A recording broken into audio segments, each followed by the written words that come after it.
Questa è la vecchia Sardegna, la Sardegna del colore locale, del piccolo artigianato, dell'agricoltura tradizionale. Una Sardegna che va scomparendo di anno in anno per cedere il posto alla nuova Sardegna.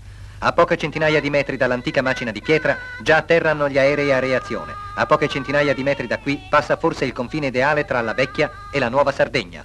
È qui a Portovesme, un piccolo centro poco distante da Carbonia, che incomincia il nuovo volto della Sardegna. È qui che nasce il primo grande complesso industriale destinato a mutare nel giro di pochi anni il volto economico dell'isola.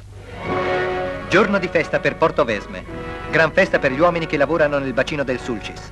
Una folla di operai, di minatori, di manovali all'arrivo del ministro per le partecipazioni statali Giorgio Bo. Alla presenza del presidente della regione sarda Corrias, dell'assessore all'industria Melis e del ministro degli esteri Segni, il ministro Bo procede alla posa della prima pietra della supercentrale termoelettrica di Portovesme. Dopo la firma della pergamena, Segni pone il documento nel blocco di granito. La vecchia centrale termoelettrica non rispondeva più alle aumentate esigenze industriali del paese. La nuova sarà alimentata come l'altra dal carbone del bacino del Sulcis. Attraverso una lunga e moderna teleferica, centinaia di carrelli scaricano ogni giorno tonnellate e tonnellate di carbone, il fabbisogno della centrale. Ora i minatori che hanno qui il loro lavoro, le loro case, le loro famiglie non saranno più travagliati come un tempo da crisi economiche.